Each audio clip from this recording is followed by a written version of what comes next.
3. Emraso said the extra time you made no ebro.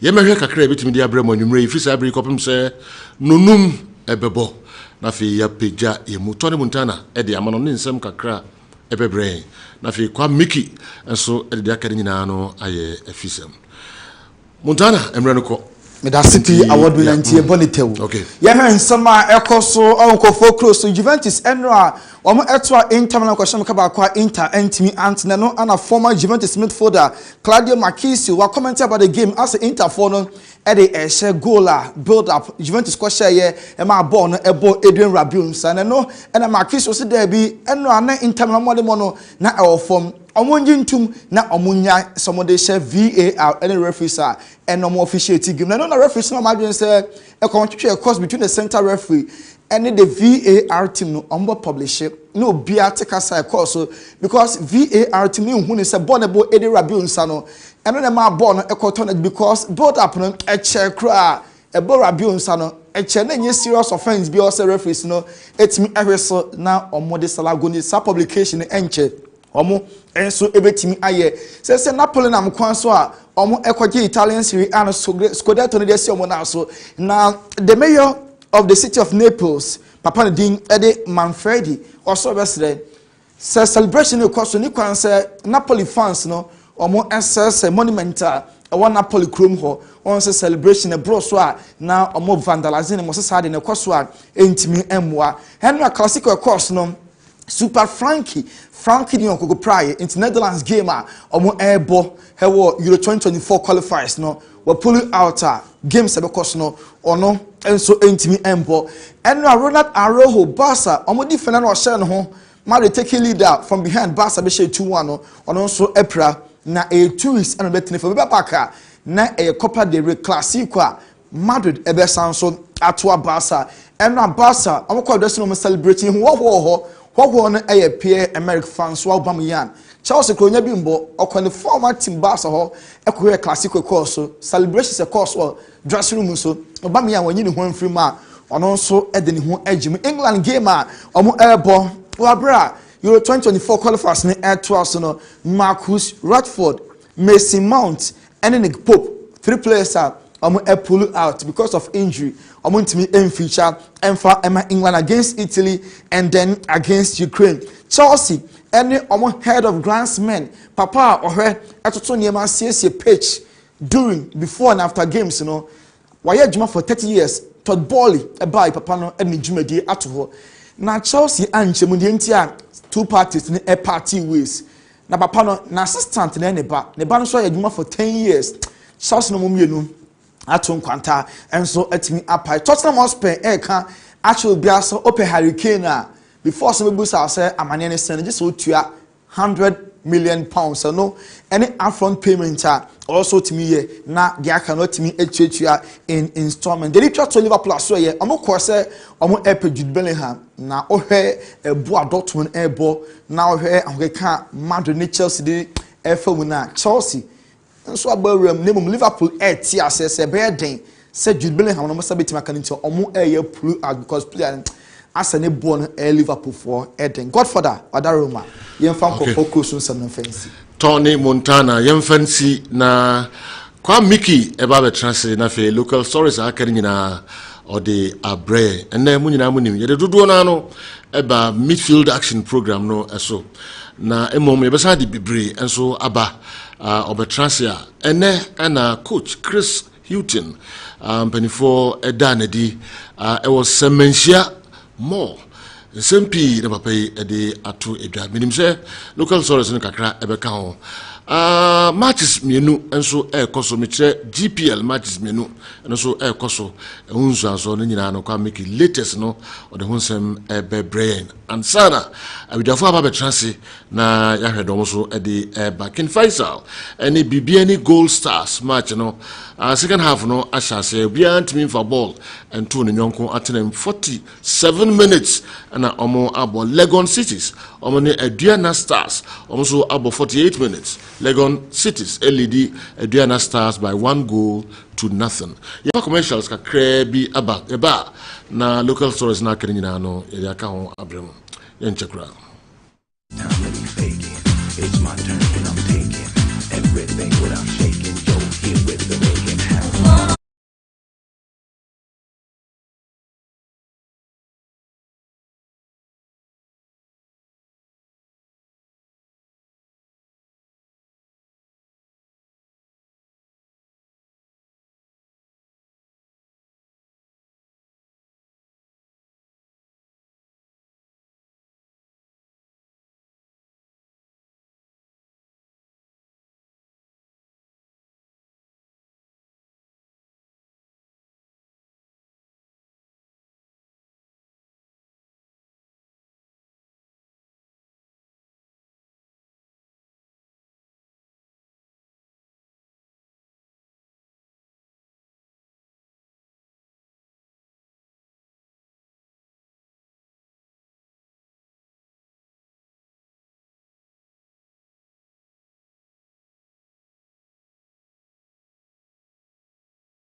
Mamu nyina kwa babium eba extra time jumedi eso Monday edition. Emraso se kwa Mickey edi local stories no ebreyen na fi we just force transit number bem kakra Newton Lati Marijata ushia now friend of Boysiki Boysiki obetwani na wachi so sanso na andikem tutujagu nso ha omode local stories ni chechire mu bebre kwa Mickey se eye general me ho ye pa na so e na ko pandom bibia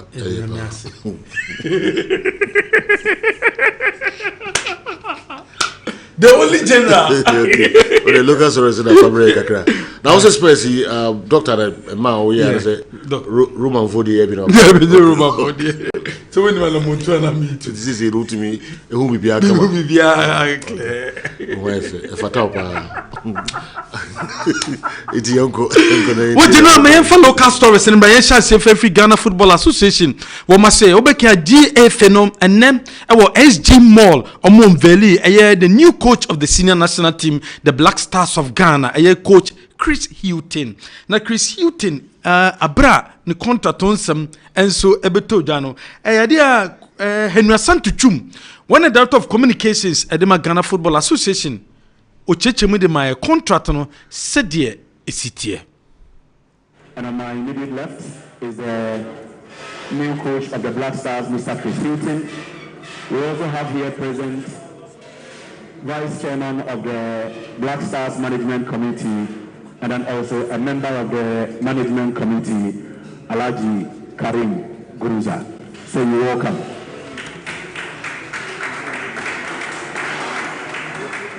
Well, before I invite your questions, I would like to run you through the most important part of today's program.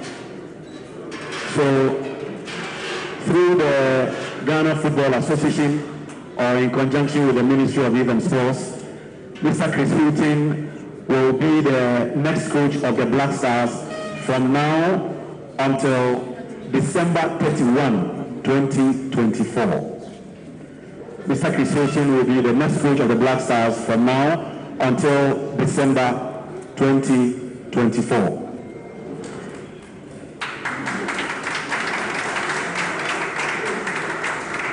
He will work with 2 assistants already. We know Masudi Dramani and George Boateng were with him during the World Cup in Qatar. They were assistant Otoado, and Chris was also in the role as the technical advisor, but today he takes over as the head coach of the team.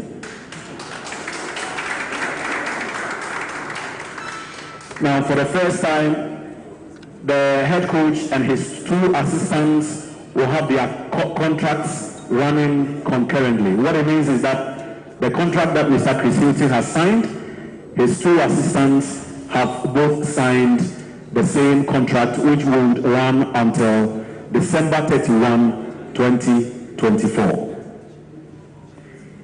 The 2 parties have agreed that the terms of this contract shall be subject to a performance review.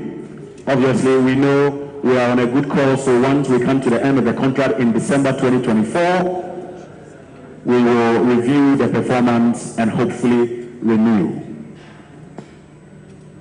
The Ghana Football Association shall determine his place of work, but Ghana is the first place of work. Any other place that the FA determines would depend on what he wants to do at a given time. If he intends traveling to monitor players, the Football Association will make the condition prevalent enough for him to do so. The head coach and his assistants will be paid through the Ministry of Youth and Sports, and of course, the contracts have been signed, and going forward, we have an agreement in place. Asante Chum, a Ghana Football Association Kasamafo, and a contract between the GFA Ministry and the Chris Hilton, a brand. Chris Hilton, so Kasai, the kind of the Tuja, send a near J, say Jumedi Sunku say obey the senior national team Black Stars, or Babe Kochi, team way. Most of you know the large majority of my managerial career has been at club level. And also as a player, for those that know me would know that I represented the Republic of Ireland as a player. So to represent Ghana and the Black Stars as the head coach is something that I'm incredibly proud of. Sorry about the noise. It's something that I'm incredibly proud of. It's something that I will give everything to make the team as successful as possible. It's something that I will do to make sure that the communication and the relationship that I have with this association, for those around the association, and of course the supporters, to give all of my best. So it's something that I'm hugely looking forward to, but very much our game is about support. And as I said, support from the association, but mostly the support from the huge array of fans that we have, and that starts with obviously a very difficult game at Kumasi on Thursday. Coach Chris Hilton, head coach of the senior national team, the Black Stars of Ghana, and on the same way to the coach says, Sabre, Bawaba Ghana. Among for him says for so many years, Black Stars are difficult at the Mayem, say betimi Aji trophy. Bawabe, Ghana, Yabaji trophy, Nesana. Chris. One thing I could tell you is there is not one coach, head coach or manager that would sit up here and guarantee a trophy. There is not one, because we cannot guarantee anything. What we can guarantee is that we will work as hard as we can to put a team together to create the right tactics, the right mentality, the right personnel to put ourselves in the best position to do that. And that first thing that comes with qualification. So we will work as hard as we can, but I think you probably would appreciate there isn't anybody that can guarantee anything, because there are certain things that always change things. And as regards the metrics, there are so many.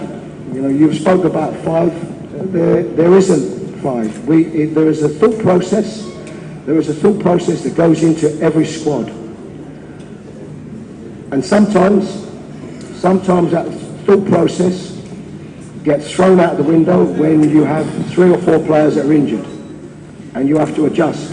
And sometimes you might have to adjust them same players with different type players. And Coach Chris Hutton and odi to just a sabron team guarantees a Ghana and the many wabaji trophies at the Ama Ghana. Nemum saba build the team in here. Was a coach be no adi jumediation and sa obetimaka se or babaji trophies and sa Chris Hutton, the head coach at the senior national team, the Black Stars of Ghana. Local players and Ghana ye Premier League no say and na osi huno say and na osika ye at the farm. Emunche mo de maeni. Made aware and stressed upon how important the local game is to the association and to us as technical staff. So this I am very conscious of, and of course in my period of time so far we have had some players that have made the squad, okay, from our local game. So I certainly will not underestimate it. Where I think I can add value in my new role is that, you know, I will be spending more time in Ghana. I will be watching more games. I will be attending more clubs and getting to know the league far better than I was perhaps given the opportunity to before. And the only reason I wasn't before was because our concentrations very much were on a World Cup campaign. Chris Hutton, the head coach of the senior national team, the Black Stars of Ghana, no di to just so better Ghana. Bebre, not say most of his time, 21 months, no, but you more at the Ghana, no, the monitor Ghana, your Premier League, no, was some monitor players. I would draw when we see a kind and so our Ghana, your team, and I see your league no more. The crack what Chris Hutton, Ninsam, what the Tuja, says Sabre, I was so build a winning team, no, in here, say team name bar, not just say ye doing kunim, not ye doing kunim, equanim. Coach Chris Hutton. As regards what type of team we will see, what we want to see a winning team, because there can be and there will be lots of questions on a style of football, players that play, why is this player not playing and why is this player playing, are you too defensive, are you too offensive? Ultimately, what we all want to see is winning football. And that starts with the correct preparation of the team, using the players to the best of their ability, and picking a team that suits the type of players that we have. So Hutton and na edin sembebre to the later on in somebody to join the best also bremo by entrust management committee of the Black Stars Alhaji Karim Gruza management committee of the Black Stars member one also chena dene e fa Chris Hutton appointment say say ye dey amano ho since 82 ya demand who trophy ye me bomba ye say na me be ya duma no tima win cup amai respect. Say me no say you see can I can tell you. Good. Woman say what to me for me see he's going to win. But not criticizing like say who can win in a yard. There are kind and the government and experience. Obeti maye ade iti watch bia e man 2 years so ye ade a obi be man bia ka alaji kuma Karim Gruza nensemo di to jam enso dwumedie na so no yekopie mu no ensem trofo amofri bia bebre enso bai o nyina be hwe unveiling of Chris Hutton yetwe bebe mu buso mo se sen enom si hu eye dwumedie no appointment dem anyone asem no the right thing to do because if I promise now the pressure better players no so for now no can say if you are getting closer to the AFCON we making more of assertive comments about that but the benefit of the doubt why he accepted that short-term contract no but it makes sense because also demand to extent where whether we are pleased or not, maybe we have to go and renegotiate with him. and so I wouldn't say global market so yeah juma pa enche bia no go for beba so mo so pen clubs other national teams na yen so share ba be ka ho bi so you will have to renegotiate with us and make sure say demands in the apart from the contention of the term of the contract, any answer be or demand be the expectations from Ghanaians and journalists, it is the same. Or more honest answers. We hope, sir, obey you, one question about targets, and as a target, or for rounds, then there were specific questions there. Then or person your J cap, and also South coach be intimate promise a cap. But will be a person I think that a whole parliament can hear Ghana for say specifically. Who bet magic cap am I because your trophy drought, by next year about 42 years, and I think saying you're the best. But coach so they decided say and say no specifically. Let's hope say on team we're 1 year prepare or around the team. Let's hope that you work well for Ghana. Now, and they have contract since 1982 in Libya. It's magic for. Can I say coach Bieno or about to find a team to a trophy? Because anything can happen in football, but he's positive. That's what I know about it. But trophy the AFCON. Now we are born, you know, I don't know. Any Angola. But you say you're born, we are in the team. To say you will team, you will team that you know. So. Also, we have more Premier League games, refreshing. Very refreshing, but disappointment, and then also to me, Abraham Kessben, Dr. Kwame Chase Sports Complex, Emeka Kimfesa, and Baby any Gold Stars, because and as I was saying, and then national players need be back, and in the all it's an international week, and you have to understand, but I mean, I 45 minutes at Abraham Kessben there, you should have at least gone there to watch, but hey, I say Obenya more time with our league, more time with the coaches and all that. I think that it's good. It's laudable idea. Say national team coach ever dedicated and say, "But now has say more on Kobe now better your league, whereby he also advised the coaches. He will talk to the team one after the other. I think it's a refreshing news. Cool. I mean, it is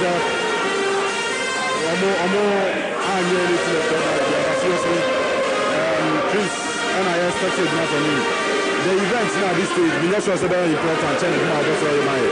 We now expect to say, about 40 years ago, when you are in the afternoon, it's not born, it's not the afternoon. For over 40 years, and now there are 35 coaches, and a lot of, moments are. If you say, I'm so close to winning the team, the way you have to say, I'm so one in the address, the way you have to say, I'm so close to the guy. Now it's not big here after drought. 41 years down the line, I don't. Way and some trophy Mukopimo Jumedian as almost a gentle, the father appointment of Chris Hutton and a womoso editudano.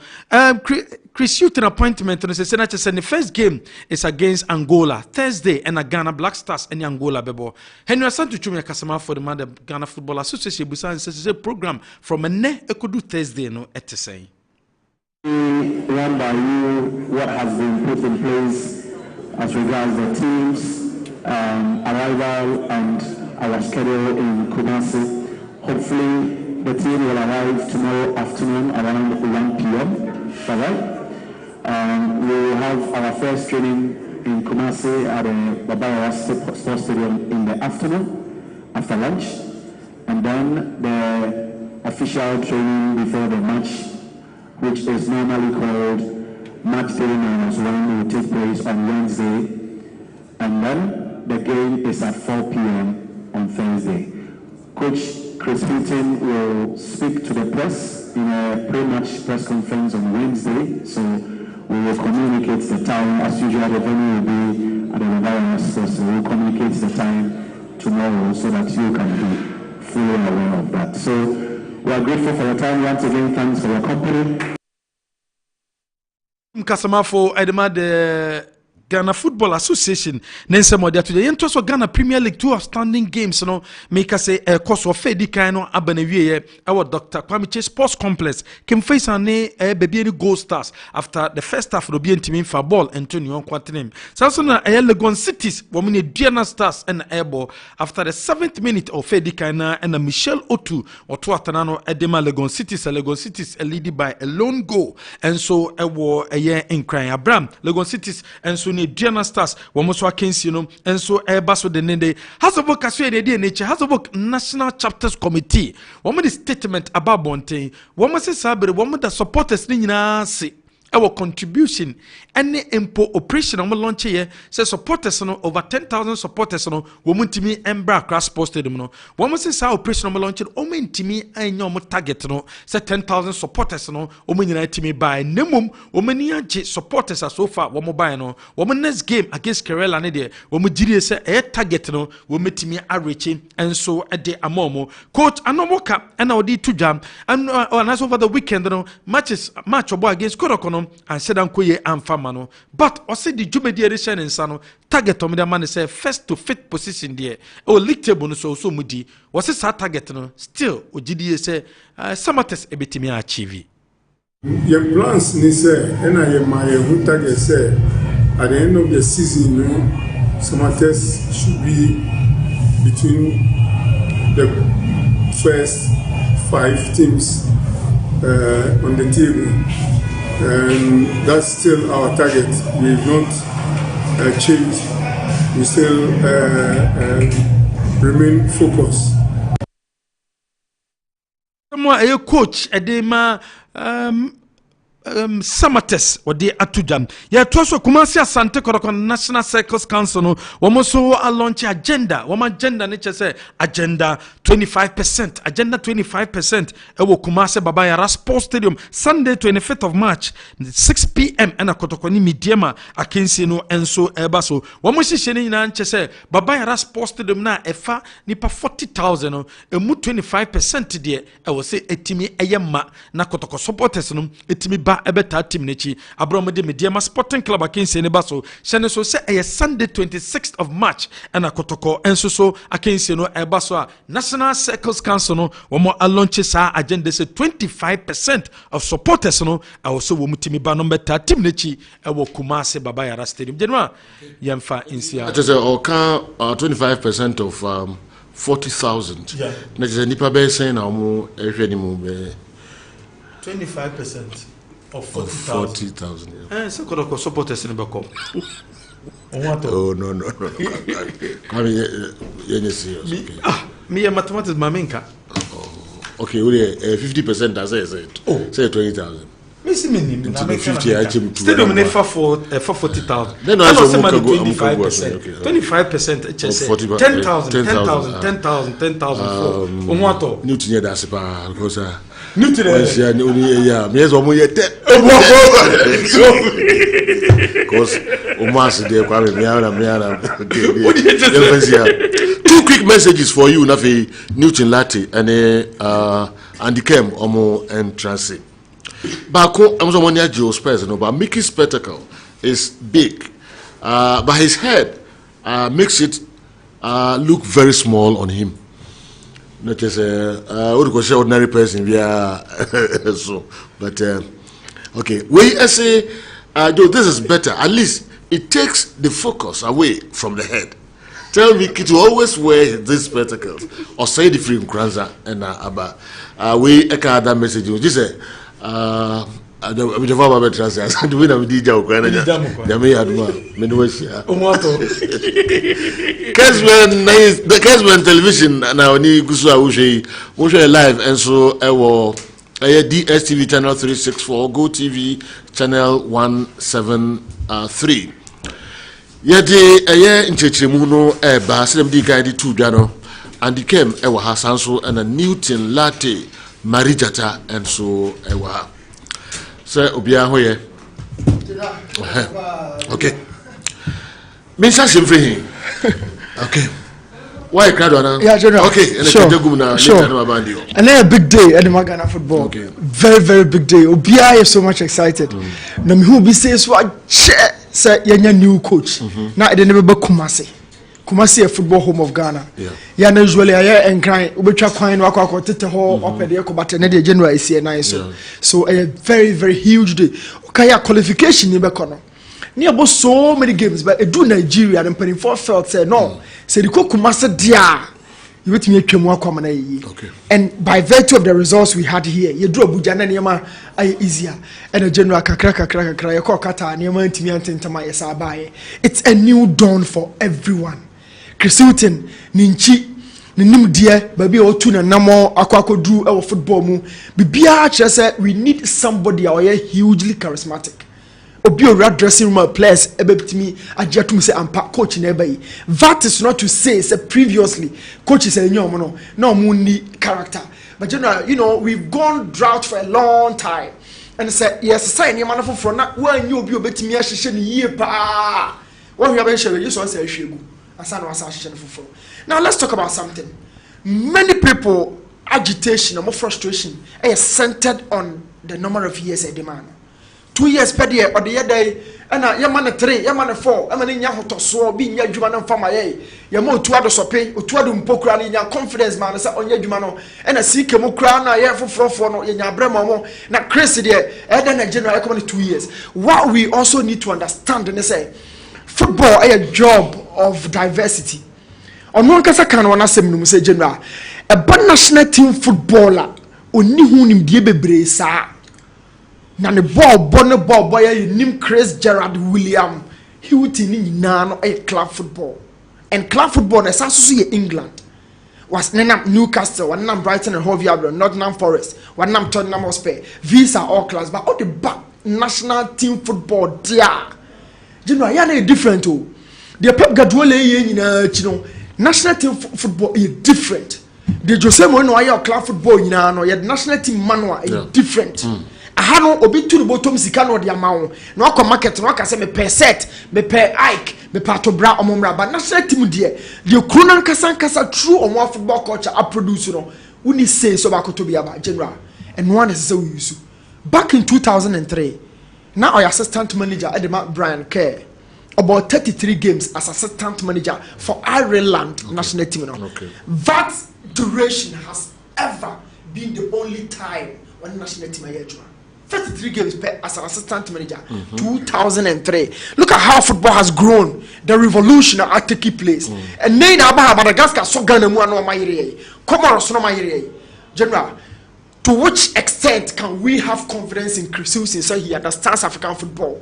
So to say Javier Renard did not. So football is diversity. You need to understand the culture of certain people and say how ball is here. Nobody can convince you say African football no general a technical but all kind physicality there. I was also saying other European clubs and other nationalities. So we need time to go, but time no. Ukaya Pepe Suarez Eka Afcon Mwasem. Or second host of Votek FM Yaja Adventure Kessben or can Afcon Mwasem. Other members of the media like Ayala, Kessben Yetin or can Afcon Mwasem.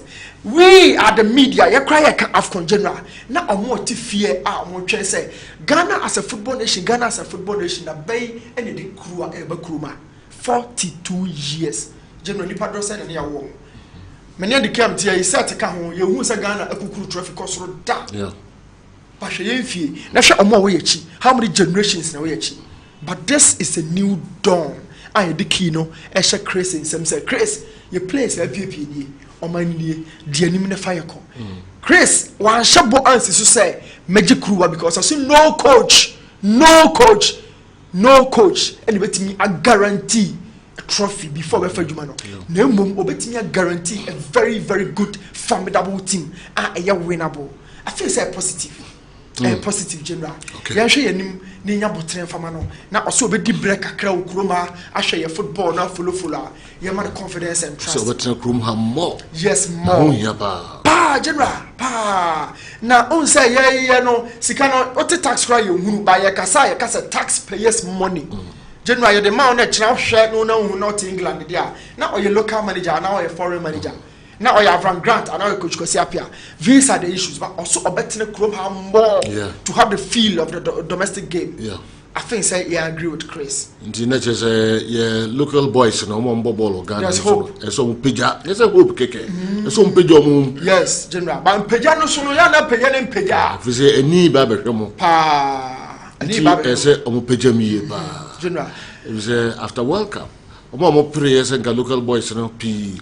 enko a World Cup omka Black Stars hono same people esan beka especially after your Chan exit no amuka say yenye ready crowd local boys to play for the Black Stars and to add to the work in general after say a few Chan no me sad me koto kata you should game about here Portugal you should game about here South Korea you should game about here Uruguay local players wait me start me ensa e Ghana Black Stars team local boys wait me starting me mpo which area na general be starting me position bay and I was starting local players me she standard na Portugal dem aye no South Korea kra na group no ye say ye boom crofie she game general me share 90 minutes what tra ado anwoma so na what na yisu sa go say 90 na easy South Korea so lady kra no wona lady ba wo some p water breaker referee 10 toes as a referee game no free somewhere.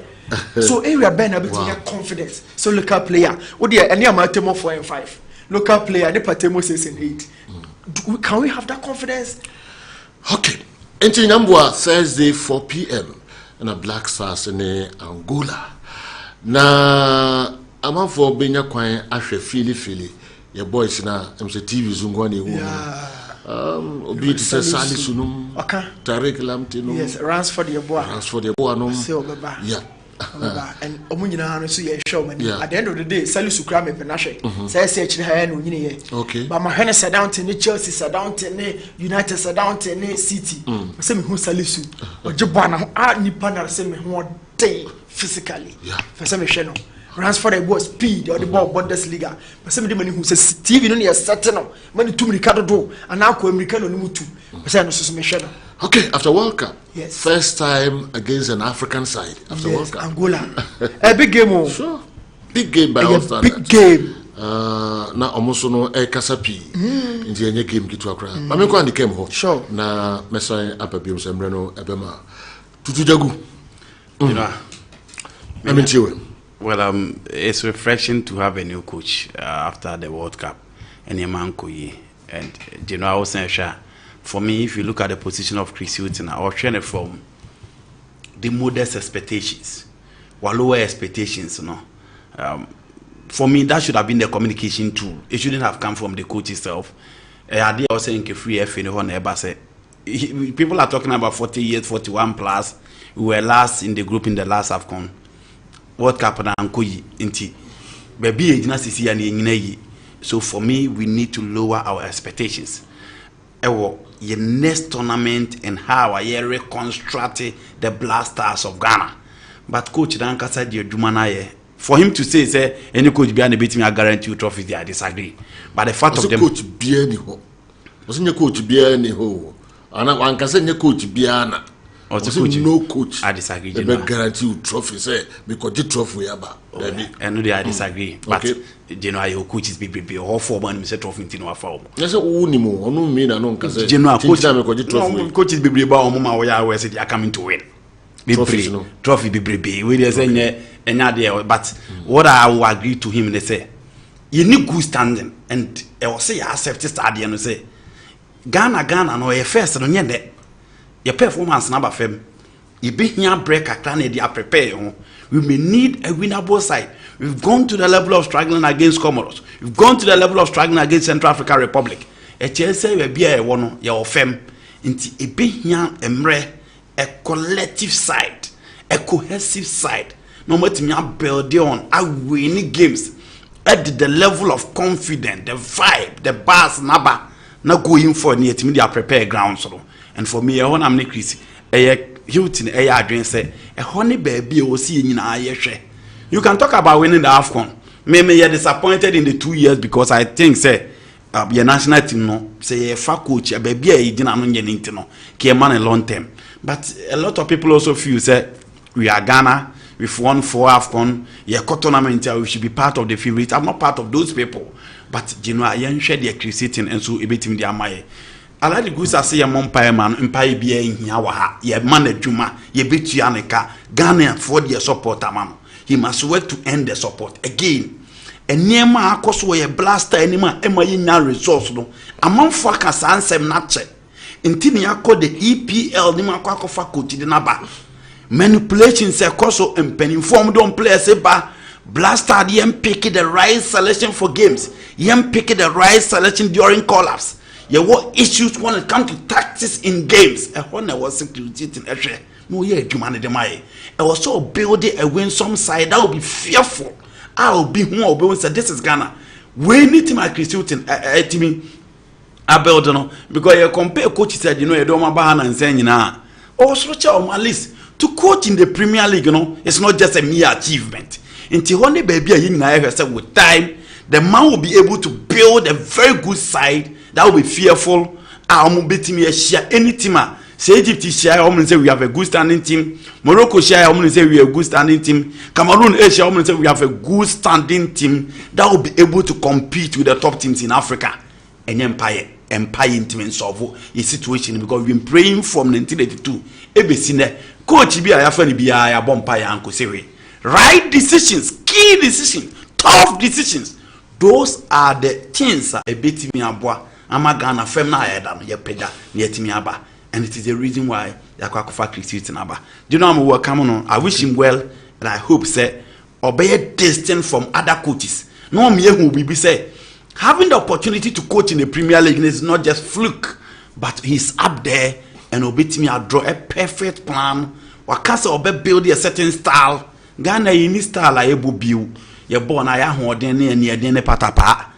Clearly you miss it out from the typical Ghana vibe. Your football now no clearly you don't see it. We are only hoping say Christian in a bit me about build that side and the amai na jinwa yenso yet media na results.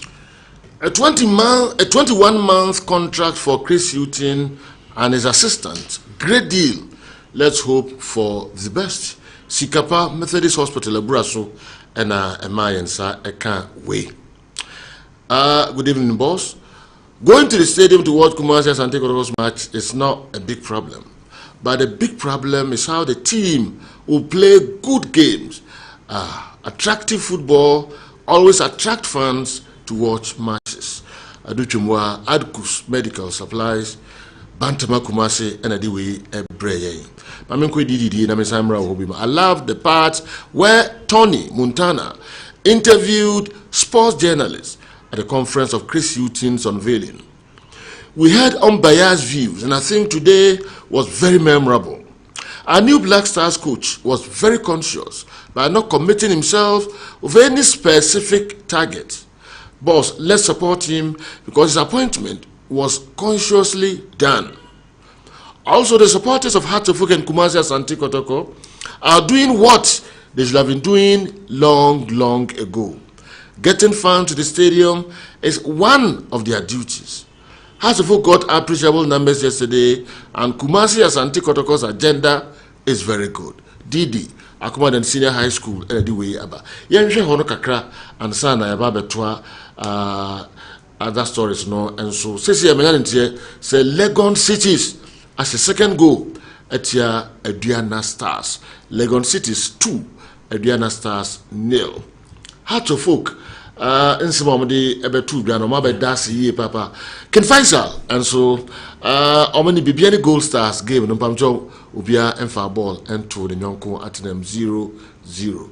Hatofuk Ayan Shebi Omade Nipa Kakra Eba Kra Sports or at least Omunya Kakra Ushe opposition now Kotoku Royals aga ordinarily omutimi nyasa Nipa no Ewa Kra Sports Stadium nti penifana ba ababe dasi pa number na omo enya no Kumasi Asante Kotoko so launch omo de operation agenda 25% yame yaduma Babayara Stadium kwesiada ebe Kumasi Asante Kotoko ene mediema SC and Honsam and Echagu TVC. Let's feel Babayara Sunday 26 March Babayara Stadium 6 p.m. Arise. Let's support and cheer our Warriors to defend the Premier League title. Arise. Fabulous. Domosode Abba, I don't know. Okay, comment. Refreshing news for House of Folk and Kumasi Asante Kotoko supporters in the first place because you know Aduana Stars at the by 2 goals in the new full time now. Okay. So it tells you so the point gap between them no so what about 2 points. Yeah. Okay. about 2 points. Okay, me hear Kotoko ne ene House of Folk. Check here no mame. Okay. For me, what about the situation is a refreshing for both big clubs. Table now by Diana Stars 39 points. Accra Lions 37. Okay. Bechem United 36. Okay. Hearts of Folk 35. Asante Kotoko 34. Midiema 34. Bibiani 32, 7th. Brekum 8th, 32. Samatex 9th, 30 points. Insiatreman 10th with 30 points. And a total so RTU 11th, 28 points. Dreams FC 12 with 27 points. 27 points. Nana Olympics editor 13th. 14th Legon Cities 26. Karela 15th, 26. Ken Faisal 16th, 25. Tamale City 17th, 24 points. Kotoku Royals sitting comfortably at the bottom with 17 points. Kotokoniki first our standing. Yes. Yeah. Kotokoniki first our standing. Kotoku Royals now so almost sitting comfortably. Yeah. You know, but you know, go relegation. Pressure be any so. Coach say go relegation. Was pressure no so. Well.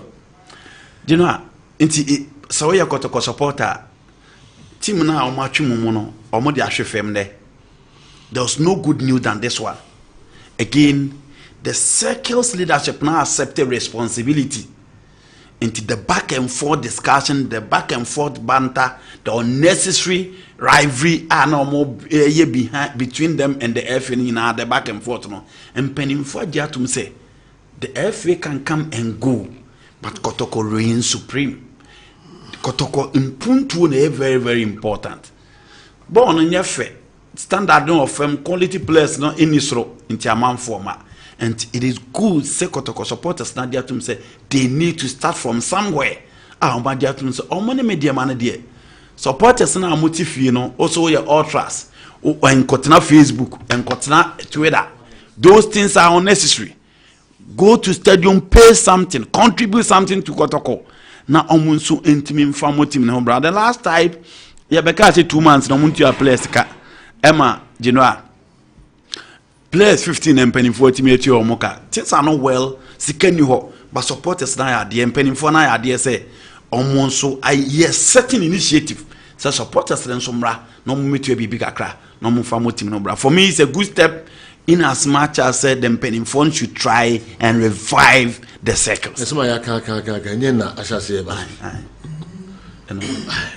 From focus on stadium, say the Nipa Messi on Stadium, circle, pressure circles, Munye Wiyu, Munye, then I shall say, yes, operation or another agenda 25. Two clubs.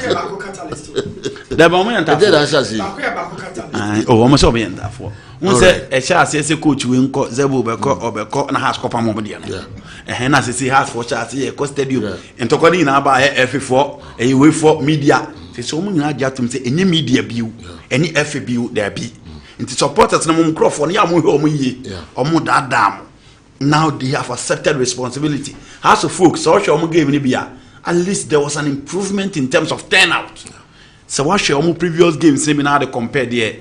Game on by against Kotoko Royals and your big game said the general kind. But share the numbers, at least comparatively. The best and say Kotoko players, House of Folk players. Mo supporters na ekwa akọ frame omo atifie sam ball ne nyefe ti omo mra no menka se lose ni game menka se defeat the game menka se draw ni game players no to mon left mu game no players no so mon show class mon show quality na omo matena fia cha omo se ye ball no nyefe omo ne nyihu bi no omo so ba omo nya bibi na di no a ye mfa mo matena se ye anapa na menka se how to folk playing against the last team on the league table, now has a players struggle. No more be depending on offside goal to win. No, support the people who are because I enjoy game. So please, in penny 4 year or more dear, and I do to more the buy, you know, almost quality football. Yes, you know, being a ball of fair bona in penny 4 year or more dear, circus leadership year or more dear, chapters leadership year or more dear, technical bench year or more dear. The players must live up to expectation,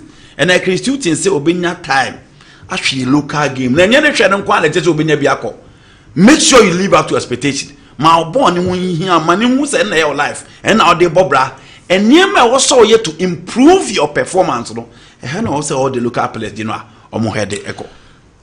na men yes do manu na kan keke the flyers ne nasifo no na echo round who circles national circles leadership de brain mum promo mai mum fatu TV so mai mum kan ho asem entu ho anamon nye bi so de no yes you know flyers ni logo ni ho anam de aban fine de na anamon na mu to ensure say ni papa stadium na nye say ni two TV so keke no na betwe ni papa stadium omuntu anamon bi how to folk supporters into anamon bi you know Bibri me kai say I was interviewing one of the online stations in USA na I be discussing about say the be encrofo be stadium na mbusa say where are the Kanu and the Maradona now on West Studio? Because they know no motivate ni pa 1,000 for one game. Yes. We see where to this show. When we could wear school bag, we could wear bed sheet. That kind of a chrono kuano, it will draw supporters at the bus stadium. Again, players to say Bekwema no munya confidence. Ekasa already somewhere I was called where are they?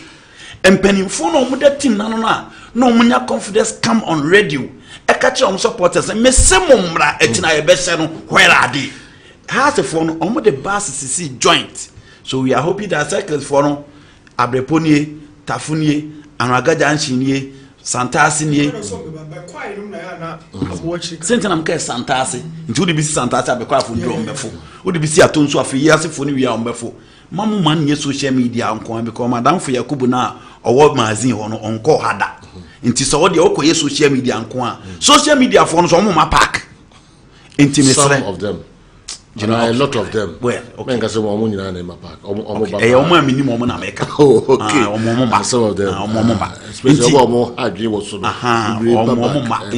a lot of them. Namunko TV radio so na omo social media ono adebi omo busy at work omo so nti say there's an initiative coming up and people need to talk to Baba Erasmus on Sunday. Me kana me host two program be 30 minutes per Focus Sports. Yeah. Can wuni alima? Yes, me kai pa. Oh my God. Eno kwa na say obosi yapon na wutia. Na ya 30 minutes per the program no. Make us me kai pa na me message Focus Sports. Em say mo ba hakra jo amen so yibi. Kakra yes. Me kai pa na nona you love the local game. And yet radio for present foreign derby. Na omo wa manfo a Tribula mo ba betra ma ekechia. Team ni yakro ma supporter o team team ni here. Omo team put that enthusiasm and the vibe for people to come to stadium. All these things are clearly missing. Okay. And you need to come back. Akabesi mamienu na ye peja yemu. As Andy is saying, in as much as they want to fill the various stadia, the players too need to give us their A game. We the supporters need the wins, but the entertainment aspects of the game too is key to us. Sikapa, Methodist Hospital, Ebraso. Extremely. You know, game the fair. The players too need to give us their A game. Yes. We the supporters need the wins, but the entertainment aspect of the game too is key to us. Very key. Very key. You know, board teams now. The ma eya mutimi bo 1982, 1983, 1992, 1994, 2002, 2006, 2009. Na ya bebo maso coach maso kuna dumo set no. And because of the one set Kotakwadi league title and but easily you can mention the names in 2008, 2009. It really tells you the quality brand of football omoma. You talk about the musical youth, you talk about the miracle of Ewak, you talk about the 64 battalions. They give quality, they give A class, they give A performance. Okay. Until honey will be also pleasant general. Almost all beating a Germany. General Kumasi Santikotoko plays good football, especially at the Kumasi Sports Stadium. So the fans should have been watching long ago. But then we entreat them to come to the stadium because we'll surely defend the league title. Family and anyway a free Accra and so Brayen. Family it is saying minimum oho eyepa. John Awuni, Kessben Media Accra. nsema ode ba na gise wa na wabekan ama manfo ate ho ensem ye the program no ebewe ye gise bia mo won nsem ba kwa na menu bi quickly na fi ye the enso bremo king solo the one ya no nyankopon bia nyame ebeye so ate o America mem New York the also won no nyankopon beye why all right we don't know what to say ye mfe hu ntu nipa so nyankopon beye ma bibia ayeboko king solo US ye dey see next program music plus bones na this our program bro pam jomo bia nyina fidi en free akra da munyina ase nyame adoma ochina ubati yenka kick off na fe midfield action ansa na nyumre sama betranse extra time moti Andy Kem na Newton Nati Marika yakra mo de masipa